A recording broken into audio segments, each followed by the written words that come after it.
আচ্ছা, তখন তোমাদের কেমন লাগে যখন বাড়ির কাজ করার পরেও প্রশংসার বেলায় তোমার নামটা মাছের কাঁটার মতো তাদের গলায় আটকে থাকে? তো আজকে সকাল সকাল আমার বাবা অনেক মাছ উঠিয়েছিল। এগুলো আমাদের পুকুরের মাছ, তাই আমি মাছ পরিষ্কার করছিলাম আর মাছগুলো ধুয়ে দিচ্ছিল মা।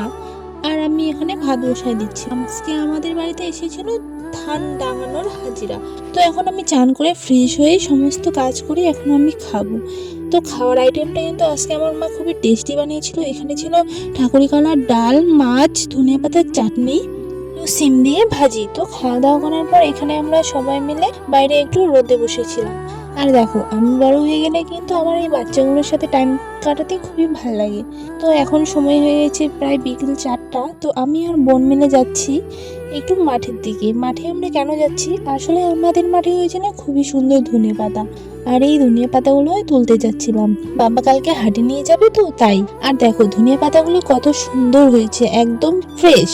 তো এই ধনিয়া পাতাগুলো কিন্তু মাছ, মাংস যে কোনো সবজিতে দিলেই সেই সবজির স্বাদটা কিন্তু একদম দ্বিগুণ হয়ে যায়। তো তোমরা যদি কেউ ধনিয়া পাতা খেতে চাও তো আমাদের বাড়ি অবশ্যই আসতে পারো। তো এখানে আমি ধনিয়া পাতাগুলো যে উঠাইছিলাম, এক এক জায়গায় রাখছিল সবাই উঠায় উঠায়, বুনু, মা।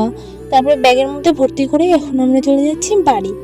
আরে দেখো আমার মা, আমরা পুরো এক ব্যাগ ধনিয়া পাতা তুলছি। এগুলো এখন বাড়ি গিয়ে বাঁধতে হবে। তো আমি সবার প্রথমে এই দরজাটাকে আটকাই দিই। দরজাটা না আটকালে ছাগল গরু এসে কিন্তু ধনিয়াগুলো নষ্ট করে দিতে পারে। দেখো, আমি কিন্তু কৃষকের মেয়ে। হ্যাঁ, আমি বলছি না যে আমি সমস্ত কাজ করতে পারি, কিন্তু যেতটুকু একটা মেয়ের কাজ করা দরকার আমি কিন্তু সেই কাজগুলো করতে পারি। আর আমার বাবা কিন্তু মাঠে অনেক ধরনেরই চাষ করেছে। তোমরা যদি দেখতে চাও তাহলে নেক্সট ভিডিওতে অবশ্যই দেখাবো। তো চলো আজকে বাড়ি গিয়ে ধনিয়াগুলো বাঁধা যায়। আর বাড়ি যাওয়ার সাথে সাথে আমার বোন এখানে কাছ থেকে কয়েকটা সিমও পেড়ে নিয়েছে। এই ঠান্ডার মধ্যে ধনিয়া পাতা বাঁধতে বাঁধতে হাতগুলো একদম ঠান্ডায় বরফ হয়ে যায়। তো বোন আর আমি এখানে ধনিয়া পাতা বাঁধি। টাটা।